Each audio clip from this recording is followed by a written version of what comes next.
So now is the best time to get into export.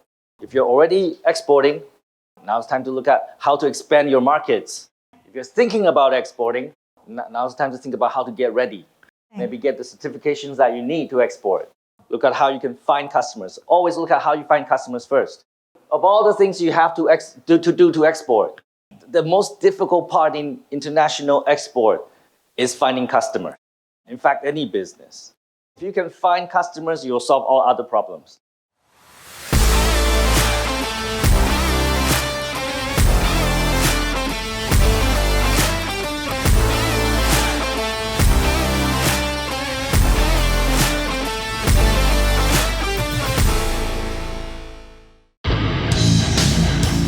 Hey Tom, it's the one and only Floyd Money Mayweather. First I want to say congratulations on your YouTube channel. Everybody needs to follow your YouTube channel. So what everyone needs to do is subscribe to Tom Peng. Great guy, great person. Tom, keep up the great work. Welcome to Mediastep. You're here because you want to learn how to export. Maybe you're already exporting, maybe you have a product that you want to export. Who's already exporting? Ở đây là ai đã làm xuất khẩu, mình giơ tay lên giúp em ạ. Hello, would you like to introduce yourself? Like, what do you export right now? Mình tên Yến ha. Bên mình đang xuất khẩu những cái mặt hàng như là gạo. Miss In, right? Gao, rice. Where do you grow the rice, or are you a trading company? Trading. Trading. Okay. Yeah. So, agriculture is a big export item here in Vietnam. And how many years have you been doing it? Trên 10 năm. Over 10 years. And why are you here today? Thật ra trước đây thì mình có khách hàng truyền thống á, nhưng mà bây giờ mình cũng muốn mở rộng thêm nhiều kênh nữa, nhiều kênh khách hàng, tại vì nói chung là cái sự cạnh tranh của thị trường nó cũng khá là nhiều. Đó là mình cũng muốn phát triển thêm nhiều mặt hàng khác nữa. Okay, develop more product. And that's what I hear a lot from a lot of Vietnamese trading companies and manufacturers. What I hear is that they find customers, international customers, through relationships, through associations. Thank you, Miss In. But they want to find more ways to find customers because, we went through an economic difficult time. A lot of manufacturers, a lot of companies are suffering. Especially right now, they're wondering, how can I find more ways to find customers? Right? And anybody else export already or want to export? What is your product? Never exported. But are you thinking about it? Yes, because I have a product about grapefruit. What? Grapefruit? You want to export grapefruit? Yeah. All right. So do you have a farm? Do you grow it, or are you also a trading company? Gia đình mình có một cái vườn bưởi, ba mẹ trồng, mình thế hệ thứ hai, mình cũng xuất khẩu bưởi. So this could be a brand new opportunity for you. And let me tell you, I visited a lot of family farms in Đà Lạt, in Gia Lai, in Kon Tum. Right? And I think there's a lot of opportunities where the farmers, the growers themselves can explore new opportunities to sell to even domestic buyers and also international buyers. But there probably is a little bit of paperwork you have to do because you need certification, right? But those are easy things to handle. Those are easy things to overcome. So grapefruit, and we have rice. Anybody else? Rồi. Yeah. Dạ rồi, em mời anh. Hi, Mr. Tom. I'm Thang from Luxville, Vietnam. We already export furniture to Cambodia and marble of Vietnam to Europe. Today I come here, I would like to export agriculture product to overseas. And we have our own farm in Dong Nai province, which is growing breadfruit, jackfruit, banana. Okay. And our strength is coconut.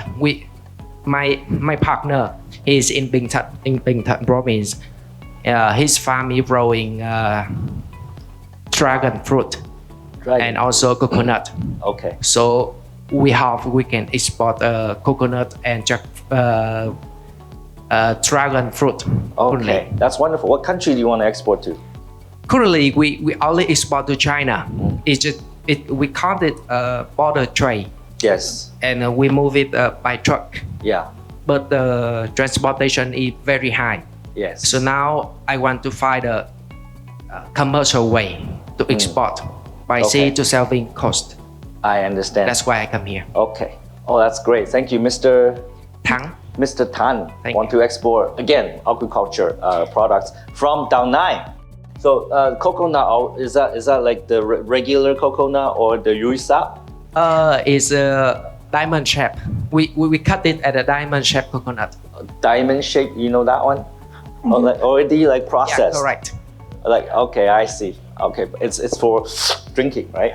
Okay, got it. Okay, very good, very good. So yuisa, yeah, because you know because I go visit a lot of customers. I think I went to Bintre, right? And then we got like yuisa, and then we give to the teams in the company. But nobody knows how to do it. So many agriculture producers, trading companies here today. Oh, that's me. My name is Tom. I'm a CEO of Mediastep. So I want to start with an article I read recently. This was an article published in January. It talks about the two-way trade, the Vietnamese import-export in January. The key point here is that both import and export is growing in January. Month over month, January has a 9.7% growth in Và- export. And this is really great news. What we saw is that in 2023, export was horrible. In fact, most economic sectors are not doing well. You might have felt that in your own business. You might have discussed that with other businesses. One of the things I do when I talk to other businesses is I ask them, how are they doing in 2023? And what they're saying is that the first part is disastrous, but they're seeing a little bit of recovery in the later part of 2023. And 2024 will be a year of normalization. Things are getting back to normal, but not that fast. Agree, disagree? Agree, right? We feel that, right? We feel it's coming back. And I understand there's a lot of agriculture exporters here today, and there's a lot of agriculture export to China. I want us to think a little bit. What do you think is the #1 country we export to? Wild guess. What do you think? China. Everybody says China. We export most to China because we do export a lot of agriculture to China. That's true. But let's look at the data, okay? The #1 exporting country is actually the United States of America. So in January 2024, we exported about $10 billion to the United States. And China is in second place at half the volume, which is about 4.5 billion, followed by South Korea and Japan. So this gives you kind of idea where maybe you want to export to. Actually, one of the things that you should do before you leave our company today is to talk to our consultants and tell them and ask them, this is my product and I want to export this. What countries are looking for it?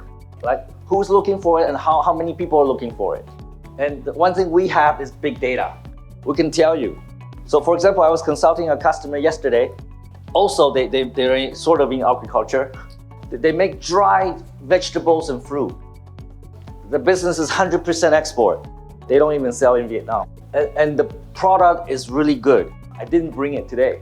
But you know, like I open the box, I open the package, it's dry packed. And take a piece of dried carrot, put it in my mouth. And then the flavor is so awesome, just explode in my mouth. And they export all over the world, probably to most countries. And then one of the things we did for them is we look at the big data. What countries want to buy dry vegetables and dry fruit? #1 is United States of America. And they say, yeah, that's right, that's where we export the most. And #2 is Saudi Arabia. And then they think, we're not doing Saudi Arabia right now. Light bulb. So now they know what they need to focus on. So one of the things I want you to do before you leave is talk to our consultant. We can pull that data for you. Whatever product you are making, what product you want to sell, we can tell you. Let's play another game. So in Vietnam, we export many things, and here we have a lot of agriculture producers. But what do you think Vietnam export the most? What do you think we export the most? This data is from June 2023. What? Technology. That's a good answer because #1 is computers and electrical products. So in June 2023, that's about $5 billion worth of export, followed by mobile phones. Right? That's because we have Samsung and LG here making mobile phones. And then the third category may be a surprise to a lot of people. It is machineries. These are machines that are inside factories producing products. And we make a lot of those in Vietnam. because when I go visit factories in Vietnam and I see Vietnamese made machineries operating inside these factories. That's the third biggest category. And then next is textile. All right, so there's a lot of textile factories in the north and also in the south. I visited some of them and they have like 3,000 people working in a big factory making uniforms and clothes. And a lot of them find customers through Alibaba. I will tell you about that later. And the next category is footwear. That's shoes, right? A lot of Adidas and Nikes are made in Vietnam. And yesterday I went to see, seriously, I visited a lot of factories. And yesterday I went to see 2 factories. One factory make the sole and another factory make the foam. They only make parts of the shoe. But they also want to look for shoe manufacturers where they can export to. I think we touch every part of the shoe supply chain now. And then it's wood and wooden products. That's like furniture. And of course in Peng and Dao Nai, there's a lot of furniture manufacturers. And we work with a lot of them. They have big factories. Of course they have big. 2 customers we on board. In first month, one customer got a 40 order. Another customer got an 11T order. Sometimes it's like playing casino. Very good for them. Rất là tốt cho những nhà And đấy. Ms. Nok will tell you more about those stories. And then next is iron and steel. I visit a lot of steel factories. And there's steel factories in Vung Tau, and there's a steel factory in where? In the north? Hanoi. There's SMC, and which one in Hanoi? Should we even say those names? Tet Minh Cung, whatever that is, right? We export a lot of steel from Vietnam, after processing. And then it's fishery products like shrimp and crab. Tiếp theo đó là các sản phẩm về thủy hải sản, giống như là cua, tôm. Cua and Tom. My name is Tom. And then after that is fruit and vegetables. So fruit vegetables all the way down there. And in June 2023, the export volume for fruit and export is about $667 million. And after that is plastic products. And I've visited factories that make toothbrushes or plastic spoon and fork, right? So there's a lot of plastic products made in Vietnam. And then after that is coffee. And we are the number 2 coffee producers in the world, next to Colombia, right? So I can keep on going down, but that gives you a general idea that in Vietnam, we export so many things. In Vietnam, we can produce anything and export anything. This is the right place to be if you want to manufacture and export. What I want to say is that 2024 is the year of recovery, normalization. I can tell you about what happened during COVID, during the war with Ukraine, and how the North American buyers, they buy a lot and then they're overstocked. That's why in 2023 they stopped buying, not just in Vietnam, buying from Vietnam, but also in China too. But they have finally depleted, they finally sell all that inventory and they start buying again. So now is the best time to get into export. If you're already exporting, now it's time to look at how to expand your markets. If you're thinking about exporting, now it's time to think about how to get ready. Maybe get the certifications that you need to export. Look at how you can find customers. Always look at how you find customers first. Of all the things you have to do to export, like certification, figure out how to get money, how to ship. All those things are really easy. The most difficult part in international export is finding customers. In fact, any business. If you can find customers, you'll solve all other problems. Agree, disagree. Yeah, right? So, I want to share with you some of the success stories of our customers, including the 2 furniture manufacturers I talked about. Okay, this is just a short list, there's so many. And I would like to introduce Ms. Nok, our sales and service director. She works closely with the customers, so she knows what they're going through and what kind of success they have. Dạ, em xin chào tất cả các anh chị. Để tiếp nối cái phần của sếp em thì chắc là em xin đại diện cho bên phía là em đang hiện tại làm việc với các anh chị doanh nghiệp ấy, thì em sẽ chia sẻ một số những cái câu chuyện thành công của những khách hàng trong quá trình khi mà tụi em hỗ trợ. Thì đây là những thành công của các anh chị ấy. Đầu tiên thì mình sẽ nhìn trên slide, đó là của một nhà sản xuất. Công ty của chị này thì chuyên về sản phẩm về lông mi, và công ty của chị ấy thì ở Đắk Lắk, và hiện tại thì công ty của chị ấy tham gia cùng bên em được 2 năm rồi, và dòng sản phẩm chính thì như mọi người có thể nhìn trên ở slide đây là những dòng sản phẩm về lông mi như thế này. Và sau khi mà tham gia ở trên Alibaba thì bắt đầu là những đơn hàng của chị ấy nhận được liên tục, và thị trường chính là ở thị trường Mỹ, Pháp và Úc. Tiếp theo thì cũng lại là một câu chuyện thành công của một nhà bán về lông mi tiếp. Như các anh chị cũng biết thì ngành hàng lông mi và tóc giả là hai cái ngành hàng thực sự rất là hot ở trên Alibaba, và cái thị trường chính mà xuất khẩu ấy thì sẽ là thị trường Mỹ, ở khu vực thị trường bên khu vực Mỹ rất là nhiều luôn. Và công ty của chị ấy thì chị chỉ là một hộ kinh doanh thôi ạ. Mọi người có thể thấy ở trên cái tên công ty của chị ấy thì hiện tại là chị ấy mới tái ký cùng với tụi em năm thứ 2, mới tháng vừa rồi thôi, cái này là tụi em chưa có cập nhật lên. Thì hiện tại thì đơn hàng xuất đi liên tục, và mọi người có thể nhìn được cái giá trị đơn hàng ở trên này là đạt trên con số là 25.000 đô, nhưng mà nó còn trên hơn như thế nữa. Và thị trường chính mà chị đang xuất khẩu đó là thị trường Mỹ. Tiếp theo thì mọi người có thể thấy ở trên slide, đây là câu chuyện của một nhà bán ở Hồ Chí Minh, và sản phẩm chính của anh ấy là chuyên về ba lô. Giống như mọi người nhìn ở trên này này, thì tham gia cùng bên em năm thứ 3 và chuẩn bị ký hợp đồng cho năm thứ 4 rồi.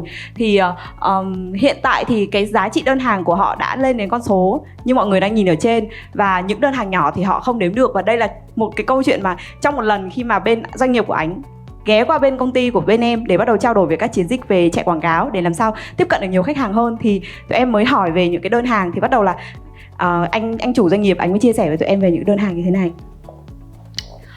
Lại là một câu chuyện về lông mi tiếp, và doanh nghiệp này thì mới vừa tái ký với tụi em năm thứ 3, mới vừa khai xuân sau cái đợt nghỉ Tết xong là họ hỏi bên em là đã làm việc lại chưa, và họ tái ký năm thứ 3 với tụi em. Và sau đấy thì họ liên tục nhận được những cái đơn hàng lớn của những đối tác và khách hàng quốc tế. Và tiếp theo đây là câu chuyện của một nhà bán ở Hải Dương, theo em nhớ không nhầm là Hải Dương. Thì dòng sản phẩm chính của họ là mọi người thấy ở trên này là thời trang trẻ em. Thì chỉ là hai vợ chồng thôi, hai chị là hai vợ chồng. Thì trong giai đoạn đầu thì cũng hơi khó trong câu chuyện vận hành, vì trước đó là anh chị ấy chưa từng vận hành qua thương mại điện tử bao giờ. Nhưng mà khi mà tham gia Alibaba thì bước đầu nó cũng hơi gọi là chập chững để mà làm quen. Nhưng mà hiện tại sau đấy thì bắt đầu là có được những cái đơn hàng mẫu để mà xuất đi những thị trường, em nhớ không nhầm là khu vực thị trường Đông Nam Á của mình, đi thị trường gần thôi. Tiếp theo đây thì là câu chuyện của một nhà bán ở Hà Nội. Đây là sản phẩm về máy bơm nước ạ. Mọi người có thể thấy ở trên hình đây là máy bơm nước, và họ hiện tại thì tái ký cùng với bên em là năm thứ 2 rồi. Và cái sản phẩm này thì khi mà họ tham gia ở trên này thì họ cũng đã xuất đi những cái công hàng, bởi vì mọi người biết là máy bơm nước thì cái trọng lượng của nó rất là lớn, nên là khi mà đi thì họ sẽ đi theo số lượng lớn như thế này. Rồi, đây là câu chuyện của một nhà bán sản phẩm về ngành hàng thời trang. Nhưng mà ngoài về thời trang này thì anh này còn bán thêm cả những dòng sản phẩm như là thời trang nam và dạng đồ underwear ấy. Thì họ tham gia cùng bên em là số 2 này là mới chưa cập nhật lên, bởi vì họ mới vừa gọi là 6 tháng nữa họ mới hết hạn hợp đồng với Alibaba, nhưng mà họ đã tái ký hợp đồng với tụi em năm thứ 3 rồi. Và cái thời điểm mà em nhớ không nhầm là sau kỳ nghỉ Tết Nguyên đán xong á, thì có một anh khách hàng Ấn Độ ở trên Alibaba, họ mới hẹn lịch với cái anh khách hàng này để qua thăm nhà máy. Và hiện tại thì đang làm cái đơn hàng giá trị rất là lớn luôn. Và hiện tại thì cả bên đội ngũ phòng kinh doanh và phòng chăm sóc khách hàng của bên em đang hỗ trợ cái anh khách hàng này để chốt cái deal những cái đơn hàng. Thì giá trị đơn hàng đó em nhớ không nhầm là nó chỉ có khoảng 300 triệu thôi. Nhưng mà anh Ấn Độ là anh tới thăm nhà máy thì có thể là sẽ ký kết hợp đồng nhiều hơn. Rồi, đây là câu chuyện của một nhà bán. Họ chỉ là một hộ kinh doanh thôi. Sản phẩm mọi người nhìn là quần áo thời trang nhìn rất là bình thường như thế này thôi, nhưng mà khi mà chị ấy tham gia chỉ trong một thời gian rất là ngắn và có được rất là nhiều những đơn hàng, và thị trường chính mà chị ấy đánh là thị trường Philippines và Brunei. Hiện tại thì chị này đang là một trong những gọi là doanh nghiệp đang đi chia sẻ câu chuyện thành công, bởi vì tháng 9 năm 2023 vừa rồi thì Alibaba có mở cái cổng thanh toán thông qua sàn. Thì với những ngành hàng mà ví dụ như là lông mi, tóc giả hay là thời trang ấy, thì mọi người biết là khách hàng quốc tế họ sẽ đặt đơn hàng mẫu của mình trước để họ kiểm tra về chất lượng sản phẩm, rồi sau đó họ mới đặt số lượng đơn hàng lớn. Thì sau cái thời điểm khi mà cái cổng thanh toán nó mở ra thì công ty của chị ấy có rất nhiều những đơn hàng, và hiện tại em nhớ không nhầm thì giá trị nó, những đơn hàng nhỏ như vậy nó lên con số là hơn 10.000 đô rồi. Đó. Rồi nãy giờ thì mình thấy là tại sao chưa thấy một câu chuyện nào của một nhà bán về ngành hàng nông sản đúng không ạ? Đây là câu chuyện của một nhà bán ngành hàng nông sản, khách hàng bên em họ tham gia năm thứ 3. Dòng sản phẩm chính của họ là những dòng sản phẩm về rau củ quả, trái cây mà dạng đông lạnh và có cả sấy khô nữa. Thì xưởng nhà máy của chị ấy thì ở Củ Chi. Và khi mà chị ấy tham gia ở trên này thì thị trường chính mà hiện tại chị đang đánh là thị trường Hàn Quốc, và xuất đơn hàng theo từng container luôn. Và một lát nữa em nghĩ là nếu mà để chia sẻ câu chuyện về ngành hàng nông sản thì em sẽ có một chị diễn giả, đây là một nhân vật rất là đặc biệt, tụi em mời từ bên phía Alibaba về, một doanh nghiệp thực tế đang gọi là vận hành và bán sản phẩm ngành hàng về nông sản. Thì lát nữa chị sẽ chia sẻ câu chuyện cho các anh chị những câu chuyện nó cụ thể hơn nữa. Rồi tiếp theo đây là một câu chuyện của một nhà bán về ngành hàng nội thất. Anh này thì ở khu vực phía Bắc là Hà Nội. Thì dòng sản phẩm chính mọi người có thể thấy ở trên này đó là bàn ghế gỗ bằng gỗ luôn. Và đơn hàng thì họ cũng nhận được đơn hàng liên tục ở trên Alibaba. Tiếp theo đó là về cà phê ạ. Công ty của chị ấy thì có một cái shop, cà phê shop ở đường D2, và hiện tại thì chị tham gia cùng bên em năm thứ 3, nhưng mà tụi em đang trong giai đoạn là ký hợp đồng với công ty của chị ấy năm thứ 4 cùng với Alibaba. Và thị trường chính hiện tại thì chị ấy xuất khẩu đi đó là Manila, Philippines. Và những cái đơn hàng từ giống như hồi nãy em có chia sẻ, đó là từ sau khi mà có cái cổng thanh toán về thì đơn hàng của chị ấy có thêm một số những thị trường mới, như là xuất thêm ra cả thị trường Mỹ nữa. Thì dòng sản phẩm chính của chị ấy là dòng Arabica ở khu vực Cầu Đất, Lâm Đồng. Rồi, còn đây là câu chuyện mà hồi nãy sếp của em trong quá trình có chia sẻ với các anh chị. Đó là một khách hàng của bên em, công ty Nhân Hoàng, và sản phẩm chính của họ là dòng sofa. Ở đây mọi người thấy là sofa theo kiểu dạng luxury. Và họ tham gia cái gói thành viên cao cấp nhất của Alibaba. Đó là sẽ có một cái bên tổ chức thẩm định quốc tế, đó là SGS. Họ sẽ tới trực tiếp nhà máy để họ thẩm định về quy mô công ty cũng như là nhà máy. Và sau đấy, chỉ sau khoảng 1 tháng gọi là xây dựng cửa hàng, gian hàng xong xuôi, đi vào hoạt động, thì họ đã có được những cái gọi là một cái anh khách hàng Mỹ, doanh thu của họ rơi vào khoảng tầm 300 triệu đô. Thì họ đã nhắn tin cho cái bên anh Nhân Hoàng này để ghé thăm trực tiếp nhà máy ở Củ Chi, để thăm nhà máy. Và sau đấy thì có được một cái đơn hàng, nó rơi là bên khách hàng đó họ có đặt đó là 200 bộ sofa. Và với một bộ sofa như vậy thì giá rơi vào khoảng 2.000 euro. Và tính giá trị đơn hàng này nó lên con số là khoảng 4 tỷ. Và hiện tại thì, mà trước đấy thì cái mô hình của công ty này á, đó là họ sẽ theo kiểu mô hình truyền thống là họ sẽ ký kết với một đối tác, và đối tác đấy họ sẽ hợp tác theo kiểu là 10 năm, hợp tác trong 10 năm. Nhưng mà khi hợp đồng hết hạn rồi thì họ bắt buộc là phải tìm đối tác mới. Thì lúc thời điểm đấy bắt đầu là khách hàng này tiếp cận với Alibaba.com, và bắt đầu là họ đang mở rộng cái thị trường xuất khẩu của họ thêm. Và tiếp theo nữa, đây là một câu chuyện của một nhà bán cũng là về ngành hàng nội thất, nhưng mà dòng nội thất của họ thì sẽ không phải là sofa, mà nó sẽ là theo kiểu mọi người có thể thấy trên hình, đó là dạng đồ nội thất mà theo set. Và họ đánh phân phối ở trong những cái chuỗi khách sạn 5 sao, khách sạn lớn của Việt Nam mình á. Thì sau khi mà khách hàng này thì chỉ sau một thời gian ngắn thôi, chắc là khoảng 1 tuần đến 2 tuần sau khi xây dựng cái gian hàng xong, là bắt đầu là đã có được khách hàng quốc tế, và họ đặt cái số lượng cái theo set là rơi vào khoảng 200 cái set đồ nội thất như thế, và một set thì giá rơi vào khoảng 1.799 đô. Và cái giá trị của đơn hàng này nó rơi vào khoảng hơn 11 tỷ Việt Nam đồng.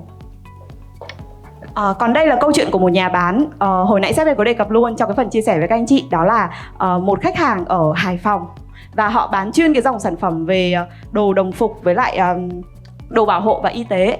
Thì hiện tại thì công ty này họ có tới 6 cái nhà máy ở các tỉnh như Hải Phòng, Hưng Yên, Hà Nội, theo em nhớ như vậy, và rất là lớn. Bởi vì em và sếp em và team designer của em có tới trực tiếp nhà máy của cái công ty này để mà quay cái video cho họ, bởi vì họ cũng tham gia cái gói thành viên cao cấp nhất. Và hiện tại thì doanh nghiệp này họ có tới 3 cái tài khoản hoạt động trên Alibaba, một tài khoản cao cấp nhất, và 2 tài khoản kia thì hiện tại đang trong giai đoạn là tụi em chuẩn bị để làm sao có thể up lên những cái gói thành viên cao cấp, để làm sao họ nhận được đầy đủ những cái quyền lợi. Và sau đấy thì họ có được em có nhớ không nhầm thì họ có chốt được cái rất là nhiều đơn hàng, và cụ thể nhất là có chốt được một cái chuỗi bệnh viện. Và chuỗi bệnh viện thì mọi người biết là bên cái về những sản phẩm về đồ y tế này thì cái giá trị đơn hàng nó rất là lớn. Thì trên đây là một số những cái câu chuyện của khách hàng bên em, và nó còn rất là nhiều những câu chuyện nữa, nhưng mà đi vào cụ thể thì chắc là tụi em sẽ chia sẻ thêm cho các anh chị. Dạ, em cảm ơn ạ. Thank you, Ms. Na. So you can see we help a lot of companies across a lot of different industries. So our mission is to help Vietnamese businesses export. So this is why in the year 2020 we partnered with Alibaba.com, because they are the largest international platform for business to business trading. So I'm actually from Canada, and in North America, if I want to buy containers of grapefruit, for example, not one or two, chứ không phải là container. The place I go is Alibaba.com, and everybody knows that, right? And then the buyers will go there, search for what they're looking for, and they'll find suppliers. And a lot of these suppliers, the ones that we work with, they don't sell ready-made products. They are OEM or ODM. So meaning that the customer will give you requirement, and then you agree on a price, and they give you a deposit. Only then you start manufacturing. And they have to pay you in full before you ship to the port of maybe Cat Lai. That's how international trade works. And that's fantastic. That means you don't have to carry any inventory, right? You only make the products when they give you the order. And remember yesterday I went to visit the dry vegetable company that makes that. When they get the order, after they get the order, then they will go find the fruit and vegetable because they need it fresh. They'll get it from their warehouse in Dalat, bring it to their factory in Da Nang, and then make it. So what they say to the customers, we cannot give you immediately. After you order, then we will make it for you. And that's generally how international trade works. So we partner with Alibaba because they're the biggest platform in the world today. The only one, in fact. And their monthly traffic is about 100 million visits a month. So all of those people are looking for products that they can buy OEM, ODM. They want to buy containers worth of products. And this is me. So like I said, I visit a lot of factories. And one of the things I do for our customers is I go visit their factories, I bring my fly cam, and I make videos for them. I fly the fly cam over their factory, inside their factory. And working with our team, designer team, we make a really nice video. What we want to show is the size, the capacity, the scale of the factory. So the international buyers, when they see it, wow, well, this factory is so big. I believe in them, I trust them, I think they can make my product for me.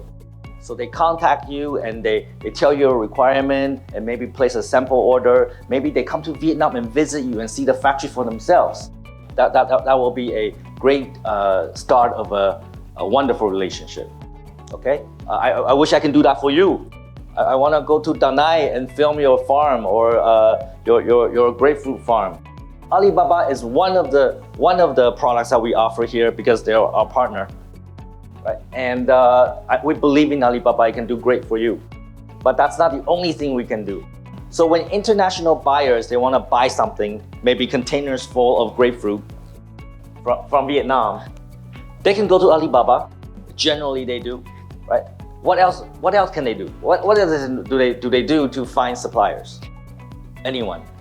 Google search. He say Google search. Yeah, okay. Somebody's right. I don't know who said that, but you're absolutely right. In fact, that's probably the first place they start. Import grapefruit from Vietnam, right? And then from there, page 1, page 2, maybe they find suppliers. So we have another product that can help you with that. It's called Source Vietnam. And we focus on Vietnamese manufacturers and Vietnamese products. And the key is that we can help you through either paid or organic ways to help your product on the top of Google. Okay, this is very new. We just launched this last year, end of last year. We already have about 300 suppliers on this platform. So when you talk to the consultant, maybe ask about that as well. Okay, in conclusion, I'm very excited about the export opportunity here in Vietnam. When we partnered with Alibaba back in 2020, right after that, COVID comes. And then after that, there's the whole economic situation, the war, the inflation and the interest rate. I went through a period of really a lot of uncertainty, but I know we helped a lot of Vietnamese manufacturers export. And the time could not be better. 2024 is going to be a great year for export, and I hope we all profit from this. Thank you very much. Cảm ơn tất cả mọi người rất là nhiều ạ.